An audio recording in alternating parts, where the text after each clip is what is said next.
La notation scientifique. Alors, la notation scientifique, c'est une façon d'écrire un nombre sous la forme d'un produit, qui est souvent utilisé en science pour écrire d'ailleurs de très grands nombres, voire de très petits nombres, en un minimum de places. Donc voilà, c'est un produit avec deux facteurs. Le premier facteur, c'est un nombre, dont la partie entière est un chiffre différent de 0. Et le deuxième facteur, c'est une puissance de 10, dont l'exposant est un nombre entier. Donc il peut être à la fois positif ou négatif.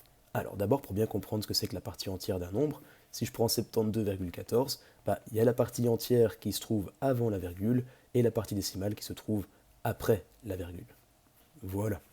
Des exemples, bien 2,7 fois 10 exposant 5, ok, le premier facteur est un nombre dont la partie entière est un chiffre différent de 0, j'ai une puissance de 10, tout fonctionne, ici aussi, même chose, par contre pour le dernier, ce n'est pas de la notation scientifique, j'ai bien une puissance de 10, mais mon premier facteur n'est pas un nombre dont la partie entière est un chiffre différent de 0, puisqu'ici, il y en a deux. Alors une petite technique qui permet de calculer, enfin qui permet d'écrire un nombre sous la forme de la notation scientifique, consiste à faire une petite bulle en dessous de votre premier chiffre différent de 0. Ce premier chiffre, ça va être le chiffre de la partie entière de votre premier facteur.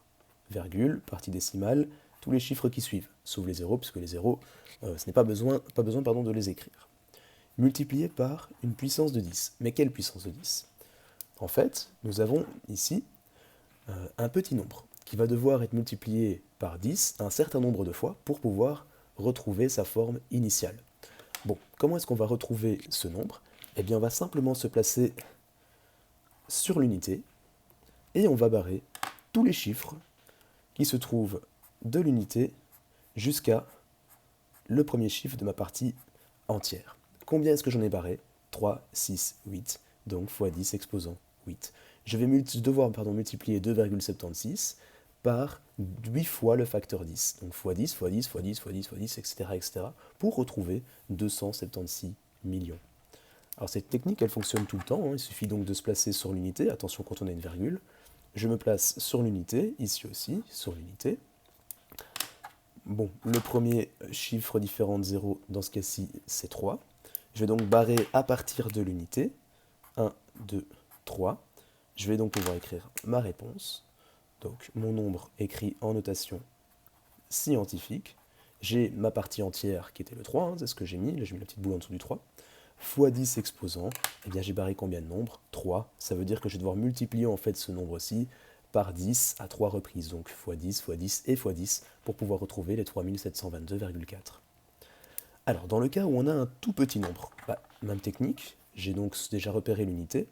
Je vais mettre une petite boule en dessous du premier chiffre différent de 0. Donc je sais que ça va s'écrire 2,7. 2,7 fois 10 exposant quelque chose. Eh bien, je vais barrer à partir de l'unité, sauf que cette fois-ci, au lieu de barrer de la droite vers la gauche, je vais barrer de la gauche vers la droite, ce qui me donne 1, 2, 3, 4, 5, 10 exposants. Et alors là, il faut faire très attention, ce ne sera pas 10 exposant 5, puisque x 10 exposant 5, ça veut dire qu'on va rendre le nombre beaucoup plus grand, puisqu'on va le multiplier par 100 000. Ici, ce n'est pas le cas, il y a une idée de division. S'il y a une idée de division, l'exposant sera négatif, et on aura donc 2,7 x 10 exposant moins 5.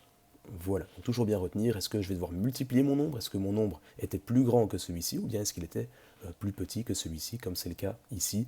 2,7 est plus grand que le nombre initial, donc je vais devoir le diviser pour pouvoir retrouver mon nombre initial. Je vais le diviser par 10 à 5 reprises. Diviser par 10, par 10, par 10, par 10 et par 10 pour retrouver 0,000027.